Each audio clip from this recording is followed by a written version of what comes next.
کہ ڈپلومیٹیکلی اور اکنامکلی انہیں پینلائز کرے اور ان کی کسی بھی قسم کی قرارداد کو فیوچر کے اندر انٹرٹین نہ کرے جب تک کہ وہ اقوام متحدہ کی ریزولوشنز کو امپلیمنٹ نہیں کرتا۔ اب آ جاتے ہیں بھارت کا کردار اور اس پہ بھارت کا تاثر۔ دیکھیں میں ہمیشہ سے یہ کہتا ہوں کہ آپ روگ اسٹیٹ کسے کہتے ہیں؟ پہلے اسرائیل پہ آ جاتے ہیں۔ جب آپ انٹرنیشنل لاء کو ڈینائی کریں اور ڈینائی اس طرح کریں کہ پرائی زمین کے اوپر قبضہ کریں، لوگوں کو ماریں، ایتھنک کلنزنگ کے مرتکب ہوں، پراپرٹیز کو تہس نہس کریں، جرنلسٹ کے اوپر اٹیک کریں، ہاسپٹلز اور اسکولز کے اوپر اٹیک کریں، یونائٹڈ نیشنز کے کیمپس کے اوپر اٹیک کریں، اقوام متحدہ کے جو کارندے وہاں پہ ویلفیئر کا کام کریں ان کے اوپر حملہ ہو، تو اسے ہی تو روگ بیہیویئر کہتے ہیں بنیادی طور کے اوپر۔ یا جو پولیٹیکل لیڈرشپ ہے کسی علاقے کو جس کو آپ کالونائز کرنا چاہتے ہیں، اس کے پابندے سلاسل کر دیں، ان کو رائٹ جو پولیٹیکل اینڈ سول رائٹس ہیں ان سے ان کو محروم کر دیں، فریڈم آف اسپیچ سے محروم کر دیں، وہ اپنی رائے کا اظہار نہ کر سکیں، تو اسے ہی تو روگ اسٹیٹ کہتے ہیں۔ اور روگ اسٹیٹ کیسے کہتے ہیں؟ لہٰذا بھارت کو یہ سمجھنا ہوگا بھارت ایک ابھرتی ہوئی طاقت ہے، اور اس کو ہم سینٹرس آف پاورس میں تو نہیں گردانتے، لیکن کم از کم جو مڈل رینج پاور ہے اس میں سب سے اول فہرست کے اندر بھارت آتا ہے، اور بھارت بڑی تیزی سے اس اسٹیٹس کو گین کرنے کی کوشش کر رہا ہے۔ تو اس طرح کا جو تاثر ہے بھارت کا وہ بھارت کے لیے اچھا نہیں ہے۔ پہلی بات تو یہ۔ دوسرا یہ کہ لگاتار ڈینائی کرنا یونائٹڈ نیشن کی ریزولوشنز کو امپلیمنٹ کرنے سے، چاہے وہ جنرل اسمبلی کی ہے، سیکورٹی کونسل کی ہے، چاہے وہ کشمیر کے معاملے پہ ہو یا فلسطین کے معاملے پہ ہو، یہ بذات خود ایک ثبوت ہے کہ آپ اقوام متحدہ کی قراردادوں کو ڈینائی کر کے ایک تو لبرل ورلڈ آرڈر کو آپ خطرے میں ڈال رہے ہیں، انٹرنیشنل پیس کو آپ خطرے میں ڈال رہے ہیں، ریجنل پیس کو آپ خطرے میں ڈال رہے ہیں، ڈیموکریٹک جو پرنسپلز ہے اس کی سر عام آپ مخالفت کر رہے ہیں۔ تیسرا پوائنٹ میرا یہ ہے کہ اسرائیل جو یہ جب کلیم کرتا ہے کہ ہٹلر نے ان کے اوپر ظلم و ستم کیا فائنل سولوشن کے تحت، اور تقریباً بتایا جاتا ہے کئی ملین یہودیوں کو بے گناہ ان کو قتل و غارت ان کی ہوئی، تو آج جب آپ اس طرح کی مصیبت سے نکل کر خود آئیں تو آپ وہی رویہ کسی اور کمیونٹی کے بارے میں کیسے رکھ سکتے ہیں؟ یہ بہت بڑا سوال اٹھتا ہے کہ آپ کی اپنی مورل جو پوزیشن ہے وہ کہاں رہ جاتی ہے، جو آپ راگ الاپتے ہیں کہ ہمارے ساتھ ظلم اور ستم ہوا اور اس کی بنیاد کے اوپر پورے گلوبل نارتھ اینڈ یورپ کے اندر آپ ہمدردیاں سمیٹتے ہیں۔ جب آپ وہی رویہ فلسطینیوں کے حوالے سے رکھیں گے، یا مثال کے طور پہ بھارت کا یہ کلیم کہ ہم نے کلونیل ٹائمز میں ہمیں لوٹا گیا، ہمیں پلنڈر کیا گیا، ہمارے ساتھ زیادتیاں ہوئیں، اور آپ خود ایک علاقے کو کالونائز کر لیں کشمیر کو، تو اس صورت میں آپ کا یہ جو موقف ہے، جو مورل آپ کی جو اسٹینڈنگ ہے، وہ کہاں پہ کھڑی ہوگی؟ یہ ایک بہت بڑا سوال اٹھتا ہے۔ تو لہٰذا میں بھارت کے لیے تو یہ بھی کہوں گا کہ آپ کا جو اینٹی کلونیل جو اسٹانس تھا، جس میں آپ کہتے تھے کہ آپ گلوبل ساؤتھ کی آپ کے پاس لیڈرشپ ہے اور کلونیلزم کے آپ خلاف ہیں، اور گاندھی کہتے تھے کہ جب تک لوگ آپ کو رولر تسلیم نہ کریں آپ ان کے رولر نہیں ہو سکتے، یہ برٹشرز کو گاندھی کہتے تھے۔ اور یہ گاندھی کا جو موقف تھا یہ بڑا واضح موقف تھا کہ آپ ہمارے رولر نہیں ہو سکتے بیکاز ہم آپ کو ایکسیپٹ نہیں کر رہے۔ جب فلسطینی اسرائیلیوں کو ایکسیپٹ نہیں کر رہے اپنا رولر، جب کشمیری انڈیا کو اپنا رولر ایکسیپٹ نہیں کر رہے، تو اس صورت میں آپ کیسے رولر ہو سکتے ہیں ان کا؟ تو بنیادی طور پہ جو ٹریڈیشنل اسٹانس ہے جس کی وجہ سے بھارت کی پوری رسپیکٹ تھی گاندھی ازم کی وجہ سے پوری دنیا میں، اس کو ڈینائی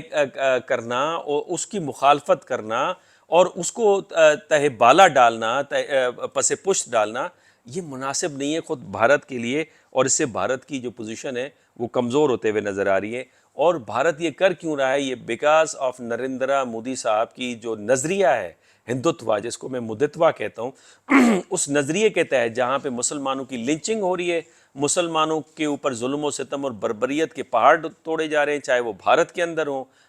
بھارت کے اندر آئے دن کوئی نہ کوئی خبر آتی ہے، اور اس حوالے سے آپ نے دیکھا کہ پوری دنیا میں جو بھارت کا جو تاثر ہے وہ اس سے متاثر ہو رہا ہے بری طرح سے۔ ایران کے جو روحانی پیشوا آیت اللہ خامنہ، انہوں نے ابھی ریسنٹلی اسٹیٹمنٹ دی کہ بھارت جو ہے اندر نریندرا مودی کی حکومت بھارتی مسلمانوں کے ساتھ ظلم و ستم اور بربریت کا رویہ اختیار کیا ہوا ہے، جس پہ جے شنکر نے ناراضگی کا اظہار بھی کیا کہ خود ایران کے اندر کے معاملات کو دیکھیں۔ بہرحال بھارت کا جو چہرہ ہے اور بھارت کا جو تاثر ہے وہ نیگیٹو ہوتا جا رہا ہے، اور اس حوالے سے میں اپنے عرب دوستوں سے ہی پوچھتا ہوں کہ آپ یہ سمجھتے ہیں کہ بھارت ان کا پارٹنر بنے گا؟ بھائی بھارت اپنے پڑوس میں پڑوسیوں کا پارٹنر نہیں ہے۔ اب بنگلہ دیش کی حالت آپ نے دیکھ لی کہ اس وقت کیا بنگلہ دیش کے اندر موومنٹ چل رہی ہے۔ نیپال کی آپ نے حالت دیکھ لی کہ وہ بارڈر کے اوپر ایشوز ہیں، اپنا نقشہ جاری کیے ہوئے بیٹھے ہوئے۔ مالدیو کے اندر آپ نے دیکھا محمد میزو کی تحریک، سری لنکا جو جزیرے کے اوپر پریشان حال ہے اور پاکستان کے ساتھ تو ویسے نہیں بنتی، تو اپنے پڑوس میں جس ملک کی نہیں بنتی اور وہ پارٹنر نہیں ہو سکتا تو وہ باہر جا کے کیسے پارٹنر بنے گا آپ کا؟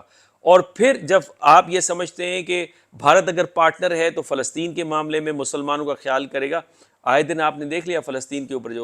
جو بھارت کا اسٹانس ہے، بلکہ نریندرا مودی نے بھارت کا جو پازیٹیو اسٹانس تھا جس پہ فلسطینی فخر کیا کرتے تھے اس کو بھی تہوبالا کر دیا، اور اس کے ساتھ ساتھ جو بینجامن نیتن یاہو ان کو کہتے ہیں یہ میرا دوست ہے، یہاں تک کہ بھارتی شامل ہو رہے ہیں اسرائیلی فورس کے اندر، جس کے بہت سارے ثبوت واضح ہیں، جس پہ جا کے وہاں پہ فلسطینیوں کے خلاف جو ہے وہ جنگ کے اندر مصروف نظر آتے ہیں۔ تو بنیادی طور پہ بھارت نہ فقط یہ کہ، اور میں کہتا تھا کہ بنگلہ دیش میں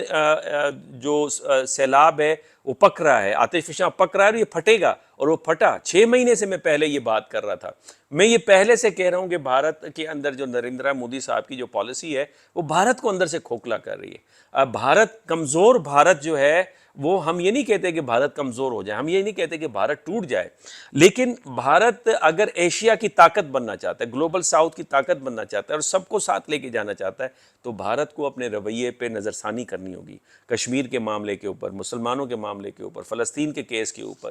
بھارت یہ نہیں کر سکتا کہ کہے کہ میں برکس میں بڑی امپورٹنٹ میری پوزیشن ہے، میری اجازت کے بغیر پاکستان اس میں شامل نہیں ہو سکتا، لیکن برکس کے ممالک جو ہیں وہ فلسطین کی قرارداد کو سارے سپورٹ کر رہے ہیں ایکسیپٹ بھارت جو وہاں پہ ایبسنٹ نظر آتا ہے۔ تو برکس کے جو لیڈرشپ ہے اس کی مخالفت کرتے ہوئے نظر آ رہا ہے۔ تو گلوبل ساؤتھ کی لیڈرشپ کا کلیم، برکس کے اہم ممبر ہونے کا کلیم، اور اس کے ساتھ ساتھ جو عرب پارٹنرشپ کا جو راگ الاپا جاتا ہے، جو اینٹائی کلونیل جو اسٹانس بھارت کا ٹریڈیشنل رہا ہے، گاندھیزم اور نہروینزم جو رہی ہے، اس سب کے اوپر اس وقت پانی پھرتے ہوئے نظر آتا ہے، اور بھارت ان ساری پالیسیز کی مخالفت کرتے ہوئے نظر آ رہا ہے، اور بھارت کا تاثر دن بدن آپ دیکھیں گے خراب ہوتا چلا جائے گا۔ جن کے لیے کھڑا ہے بھارت، آخر میں وہ بھی ساتھ چھوڑ دیں گے، اور اس کے آثار نظر آنا شروع ہوئے ہیں، اس کی کسی وقت میں تفصیلاً بات کروں گا۔ پاکستان کی اگر آپ پوزیشن دیکھیں تو پاکستان کی اس میں پوزیشن واضح ہے، گو کہ پاکستان کے اندر بہت سارے مسائل ہیں، ہمارے معاشی مسائل ہیں، ہمارے سیاسی مسائل ہیں، لیکن بہتری کی طرف چیزیں جاری ہیں، اور یہاں پہ کئی کمیونٹیز ہیں جن کو گریونسز بھی ہیں کہ ہمیں حقوق اس انداز سے نہیں مل رہے، لیکن وہ قلیل تعداد میں، جس کے بارے میں کہتا ہوں کہ طاقت کے استعمال کے ساتھ ساتھ آپ ایک پولیٹیکل پروسیس کو چلائیں، وہی حل نکلے گا۔ طاقت کا استعمال for a longer period of time نہیں ہوتا، لیکن پاکستان کی جو پوزیشن ہے international politics and regional politics میں بڑی واضح ہے، وہ یہ کہ پاکستان ہمیشہ رائٹ آف سیلف ڈٹرمنیشن کے لیے کھڑا ہے، کسی بھی ملک کے حوالے سے ہو۔ یہ ہم بات نہیں کرتے کہ کشمیر کے حوالے سے ہو، صرف فلسطین کے حوالے سے ہو۔ ماضی میں افریقن کنٹریز کی آزادی کی تحریک تھی، ساؤتھ افریقہ کی جو اپرتھائٹ موومنٹ تھی، اس حوالے سے اگر آپ دیکھیں، الجزائر کی آپ آزادی کی موومنٹ کو دیکھیں تو پاکستان سپورٹ کرتے ہوئے نظر آتا ہے۔ دوسرا یہ کہ پاکستان ہمیشہ انٹرنیشنل پیس اور ملٹی لیٹرلزم کے ساتھ کھڑا ہے۔ پاکستان چاہتا ہے کہ اقوام متحدہ اسٹرانگ ہو اور اس کا جو پیس کیپنگ مشن ہو وہ دنیا کے اندر امن قائم کرنے میں مددگار ہو، اور اس میں ہم اچھی خاصی کنٹریبیوشن کرتے ہیں، اور اقوام متحدہ کی قرارداد کو پیسفل انداز سے جو ہے امپلیمنٹ کیا جائے تاکہ دنیا کے اندر امن قائم ہو۔ اور یہی انجینئر رشید جو تقریباً 2-2.5 لاکھ سے جیتا ہے مودی صاحب کی پارٹی کے مخالفت میں، وہ کہتے ہیں کہ اگر آپ کہتے ہیں کہ پاکستانی سائیڈ آف کشمیر ہمارا ہے، تو اور آپ کہتے ہیں کہ وہاں پہ پلیبیسائٹ کرائیں، تو اپنے کشمیر میں بھی تو آپ پلیبیسائٹ کروا کے دکھائیں نا، تو واضح ہو جائے گا کشمیری کہاں رہنا چاہتے ہیں۔ تو لہٰذا اپنی پالیسیز کو نظر ثانی کرے، تو لہٰذا پاکستان ملٹی لیٹرلزم کے ساتھ کھڑا ہے، پاکستان دنیا کے امن کے ساتھ کھڑا ہے، Pakistan right of self determination کے ساتھ کھڑا ہے، پاکستان چاہتا ہے خطے کے اندر کنیکٹیوٹی ہو، بھارت بھی اس میں شامل ہو، بھارت کو بھی فائدہ ہو اور خطے کو بھی فائدہ ہو، انفیکٹ بھارت اس میں شامل ہوگا تو بہت بڑا سب کو فائدہ ہوگا۔ تو پاکستان کی پوزیشن ہے، اور اسی وجہ سے جو پرائم منسٹر جا رہے ہیں، جو اقوام متحدہ کی 79 جو امپورٹنٹ سیشن ہونے جا رہا ہے یو این جنرل اسمبلی کا، اس میں تقریباً 120-130 ممالک سے زیادہ کے سربراہ اس کے اندر آ رہے ہیں، تو امید کرتا ہوں کہ پرائم منسٹر ہمارے ایک ورک کر کے جائیں گے، اور جو کنیکٹیوٹی کے حوالے سے پیس ریزولوشن، چاہے وہ غزہ کا معاملہ ہو یا کشمیر کا معاملہ ہو، اس حوالے سے، اور دنیا کے اندر ملٹی لیٹرلزم کو کس طرح سے فروغ دیا جائے، اقوام متحدہ کو کس طرح مضبوط بنایا جائے، ان ساری باتوں کے اوپر کام کر کے جائیں گے۔ امید ہے کہ بلکہ دعا بھی ہے کہ ساؤتھ